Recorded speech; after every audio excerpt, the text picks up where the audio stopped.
इस मूवी की शुरुआत में हम एक आदमी को देखते हैं जिसका नाम पाई पटेल होता है। पाई पटेल कनाडा में रहते थे। उनसे मिलने एक दिन एक राइटर आता है जो पिछले 2 सालों से एक किताब लिख रहा था। वो देखता है कि 2 साल की मेहनत करने के बाद भी वो कुछ नहीं कर पाया। इसलिए पाई पटेल के अंकल उसे पाई पटेल के पास भेजते हैं और कहते हैं कि पाई पटेल के पास एक बहुत दिलचस्प कहानी है। पाई पटेल उससे कहता है कि मैंने कई सालों से रिचर्ड पार्क के बारे में बात नहीं की है। फिर इसके बाद पूरी कहानी फ्लैशबैक में पहुंच जाती है और हम देखते हैं कि पाई पटेल बहुत छोटा है और उनका नाम होता है PICNE।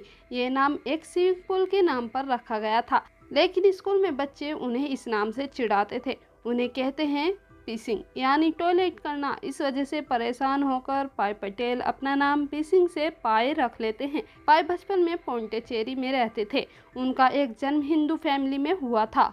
वो मंदिर, मस्जिद और चर्च जैसी जगह पर जाया करता था। बचपन में ही उसमें नमाज पढ़ने और पूजा करने जैसी आदतें थी। इन सब चीजों में पाई की माँ उसे हमेशा सपोर्ट करती थी। वो कहती थी कि पाई अपने सवालों के जवाब ढूंढ रहा है और एक दिन इसे इसके जवाब जरूर मिलेंगे। लेकिन पाई के पिता हमेशा कहते थे कि धर्म एक अंधकार है और जितना इसमें घुसोगे उतना ही डूबते चले जाओगे। पोंडिचेरी में पाई के पिता का एक जू होता है जिसमें खूब सारे जानवर रहते थे। इन खूबसूरत जानवरों में बंगाल की टाइगर भी था। उसका नाम था रिचर्ड पार्कर। रिचर्ड उसका असली नाम नहीं था। ये नाम एक शिकारी का था जिसने इसे पकड़ा था। पाई जब 12 साल का था तब वो एक दिन रिचर्ड को खाना खिलाने जाता है। रिचर्ड धीरे धीरे उसकी तरफ आने लगता है। तभी उसके पिता वहाँ आ जाते हैं और उसे बहुत डांटते हैं। उसको सबक सिखाने के लिए वो रिचर्ड के सामने एक जिंदा बकरी को डाल देते हैं। रिचर्ड आता है और बकरी की गर्दन मरोड़कर उसे लेकर चला जाता है, जिसे देखकर पाई बहुत ज्यादा डर जाता है। उसे लगता है कि रिचर्ड बहुत अच्छा है, वो किसी को नुकसान नहीं पहुंचाएगा। पर इस घटना के बाद रिचर्ड को लेकर उसकी धारणा बदल जाती है। धीरे धीरे समय बीतता जाता है और पाई पटेल बड़ा हो जाता है। फिर उसकी मुलाकात आनंदी नाम की एक लड़की से होती है और पाई को उससे प्यार हो जाता है। एक दिन पाई के पिता सबको बुलाते हैं और बताते हैं कि हम सब कनाडा शिफ्ट हो रहे हैं क्योंकि हमारा जू बंद होने वाला है। जू की जमीन हमारी नहीं है पर यहाँ पर रहने वाले जानवर हमारे हैं। हम सभी जानवरों को शिप से लेकर जाएंगे और उन्हें नॉर्थ अमेरिका में जाकर बेच देंगे। फिर वहाँ से हम कनाडा चले जाएंगे। लेकिन पाई उनकी बात से सहमत नहीं होता। वो कनाडा नहीं जाना चाहता था। पाई अभी 16 साल का था तो वो अपनी बात भी नहीं रख सकता था। उसे अपने पिताजी की बात माननी पड़ती है। कनाडा जाने से पहले पाई आनंदी से मिलने जाता है और उसे इंडिया छोड़ने के बारे में बताता है। पाई बहुत दुखी होता है। वो कुछ नहीं कर पाता। आगे हम देखते हैं कि पाई अपने परिवार के साथ जहाज पर है। पूरे जहाज पर सिर्फ पाई और उसकी माँ ही वेजिटेरियन है। बाकी सब लोग मांस मछली खाते हैं। उन लोगों को जहाज पर वेजिटेरियन खाना नहीं मिलता, जिससे उन्हें बहुत परेशानी का सामना करना पड़ता है। खाने को लेकर पाई के पिता का झगड़ा हो जाता है, लेकिन वो किसी तरह से एडजस्ट कर लेते हैं। अब धीरे धीरे जहाज भी समुद्र की तरफ बढ़ता है। उसी समय पाई जहाज की टेक पर खड़ा होता है और उसका परिवार अंदर रूम में सो रहा है। तभी अचानक समुद्र में भयंकर तूफान आता है और जहाज डगमगाने लगता है। लोग इधर उधर भागने लगते हैं। जहाज के अंदर पानी भर जाता है। जहाज डूबने लगता है। तभी कुछ क्रू मेंबर सेफ्टी बोट निकालते हैं और ऊपर मौजूद सभी को बोट पर चढ़ाने के लिए कहते हैं, लेकिन पाई चिल्ला रहा होता है कि उसका परिवार अंदर है, उन्हें किसी भी तरीके से बचा लो। पर क्रू मेंबर्स उसे बोट पर चढ़ा देते हैं और कहते हैं कि तुम यहाँ से जाओ। पर पाई जाना नहीं चाहता था। पाई अकेला सेफ्टी बोट में होता है। तभी जहाज से एक जेब्रा बोट में गिर जाता है, जिससे रस्सी टूट जाती है और सेफ्टी बोट पानी में गिर जाती है और अब उस बोट पर जेब्रा और पाई मौजूद है। समुद्र की लहरें बहुत ऊंची होती है जो पूरे जहाज को तहस नहस कर देती है। पाई की नाव भी कई बार पानी के तेज बहाव से पलट जाती है, पर कैसे भी करके वो अपनी नाव को बचा लेता है। तभी पाई देखता है कि समुद्र में कोई तैर रहा है। उसे लगता है कि वो कोई आदमी है, इसलिए वो उसे बचाने के लिए एक ट्यूब फेंकता है जिसके जरिए से वो नाव पर चढ़ सके। जैसे ही वो नाव के नजदीक आता है, पाई देखता है कि वो कोई इंसान नहीं बल्कि बंगाल टाइगर रिचर्ड पार्कर है। रिचर्ड को देखते ही पाई समुद्र में कूद जाता है और देखता है कि उसका जहाज पानी में पूरी तरह से डूब गया है। वो तैरकर अपनी नाव की तरफ आता है और देखता है कि वहाँ पर रिचर्ड नहीं है, सिर्फ जेब्रा है। जेब्रा अपनी जगह से हिल नहीं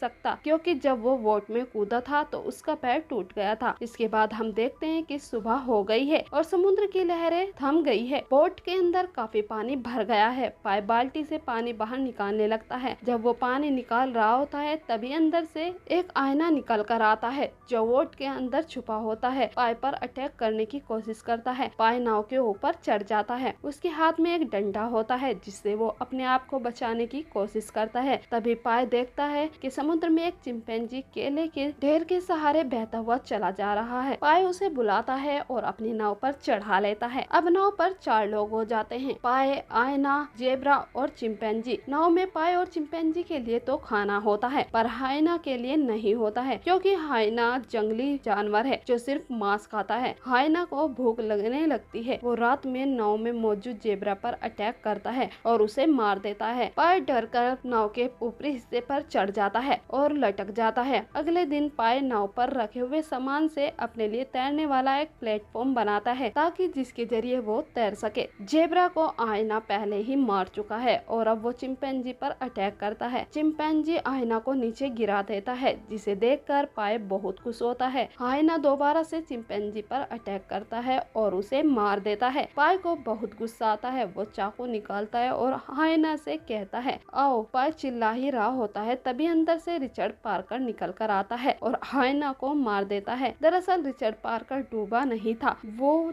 के अंदर ही छुपा होता है। इसके बाद वो पाय पर अटैक करता है। पाय कूदकर अपनी बनाए हुए प्लेटफॉर्म पर चढ़ जाता है। अब नाव में सिर्फ 2 लोग बचे हैं, पहले रिचर्ड पार्कर और दूसरा पाय। रात भर इस प्लेटफॉर्म पर ही रहता है क्योंकि नाव पर रिचर्ड पार्कर है। अगर वो नाव पर गया तो रिचर्ड उसे मार देगा। पाय को भूख लगती है। वो नाव के ऊपर नहीं जाता बल्कि नीचे खड़ा होकर खाने का सामान निकालता है। तभी रिचर्ड उस पर हमला कर देता है और एक बार फिर से वो प्लेटफॉर्म को नाव से दूर कर लेता है। तभी उसे नाव में रखी हुई एक बुक मिल जाती है जिस पर समुद्र में फंसने के बाद बचाव के तरीके लिखे होते हैं। साथ में एक नक्शा भी होता है जिसे पाय पढ़ नहीं पाता है। पाय वो सब कुछ करता है जैसा फ्लाइट में दिया गया है। वो ईश्वर से कहता है कि तुमने मुझे बनाया है और अब तुम ही मेरा ध्यान रखोगे, तुम ही मुझे रास्ता दिखाओगे। पाय के लिए समुद्र का सफर बहुत लंबा होने वाला था। वो जानता था कि उस प्लेटफॉर्म पर वो ज्यादा लंबे समय तक नहीं रह सकता, इसलिए वो रिचर्ड को ट्रेनिंग देने के बारे में सोचता है ताकि उसे अपने तरीके से काबू कर सके,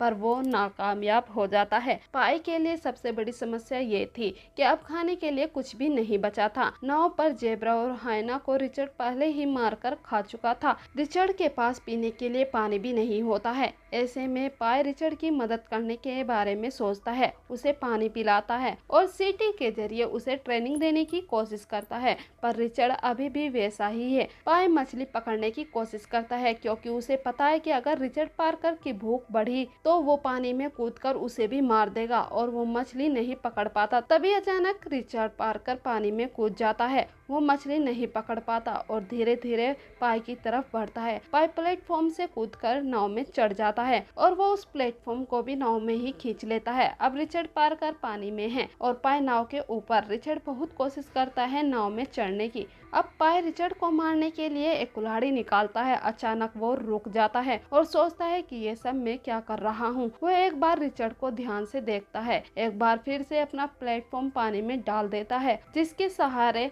रिचर्ड नाव में वापस आ जाता है और पाय फिर अपने प्लेटफॉर्म पर चला जाता है। रिचर्ड को काफी तेज भूख लग रही थी और पाय के पास कुछ भी नहीं है उसे खिलाने के लिए। तभी वो एक बड़ी सी मछली पकड़ता है और अपनी कुल्हाड़ी से उसे मार देता है, फिर उसे रिचर्ड को खाने के लिए दे देता है। धीरे धीरे दिन ढलता जाता है और रात हो जाती है। रात में एक बड़ी व्हेल मछली बाहर निकल कर आती है और काफी तेजी से अंदर की तरफ जाती है जिसे पानी का एक बहाव आता है और वो नाव को तहस नहस कर देता है। पाय अपने प्लेटफॉर्म से नीचे खिसक जाता है और उसका सारा खाना समुद्र में बह जाता है। पाय के पास खाने पीने के लिए कुछ भी नहीं बचता है। अगली सुबह पाय नाव में कुछ खाना ढूंढने के लिए चढ़ता है क्योंकि उसे समय पर खाकर सो रहा होता है। जैसे ही वो नाव पर पैर रखता है वैसे ही अंदर से पार्कर निकल कर आता है। तभी पाय से एक मछली टकराती है और नाव में गिर जाती है। पाय मछली उठाता है और उसे रिचर्ड की तरफ फेंकता है, कहता है कि ये तुम्हारे लिए है, मगर वो मछली उड़ जाती है। दरअसल ये उड़ने वाली मछली थी। वो दोनों उस मछली की तरफ देख रहे होते हैं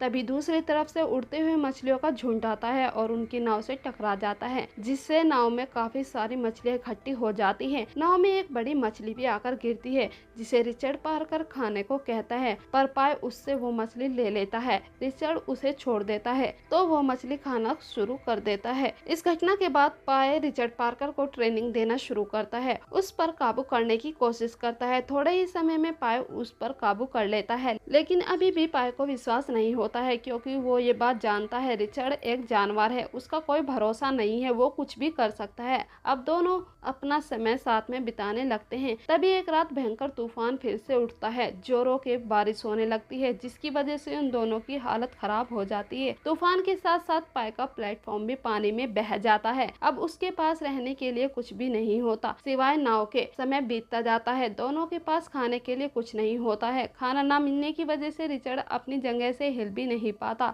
पाई उसके पास जाता है और उसके सर को अपनी गोद में रख लेता है और जोर जोर से रोने लगता है। आकाश की तरफ मुंह उठाकर कहता है, रिचर्ड पार्कर, हम करने वाले हैं। पाई जिंदा रहने की उम्मीद छोड़ चुका था। वो दोनों भूख से बेहोश हो जाते हैं। अगली सुबह जब पाई की आंख खुलती है तो वो देखता है कि उनकी नाव एक टापू के पास टकराकर रुक गई है। वो नाव से उतरता है और वहां जाकर कुछ जंगली सब्जियां खाता है और वहां से आगे की तरफ बढ़ता है। वहां पर हजारों मेरकेट होते हैं। वहीं बीच में एक मीठे पानी की झील होती है। पाई झील में कूद जाता है और जी भरकर पानी पीता है। तभी वहां पर रिचर्ड पार्कर भी आ जाता है और नेवलों को खाकर अपना पेट भरता है। शाम को पाई पेड़ पर सोने के लिए बिस्तर लगाता है। जब रात होती है तो पाई देखता है कि सारे नेवले पेड़ पर चढ़ जाते हैं और रिचर्ड पार्कर भी भागकर नाव में चला जाता है। पाई देखता है कि उन गड्ढों का सारा पानी सूखने लगता है। वहां पर जितनी भी मछलियां होती है वो सब मर जाती है। ये सब देखकर वो डर जाता है। तभी उसे अपने सर के ऊपर एक फल दिखाई देता है। वो उसे तोड़कर खोलता है तो उसे इंसान का एक दांत मिलता है। तभी वो समझ जाता है कि ये खतरनाक आयरलैंड है, क्योंकि यहाँ पर रात को सारा पानी एसिड में बदल जाता है, जिसकी वजह से सारी मछलियां मर गई हैं। अगले दिन पाई बहुत सारी सब्जियां इकट्ठा करके नाव में रख लेता है और साथ ही रिचर्ड के लिए काफी सारे नेवले भी रख लेता है और रिचर्ड को आवाज लगाता है। रिचर्ड आकर नाव में बैठ जाता है और अब वो आगे के लिए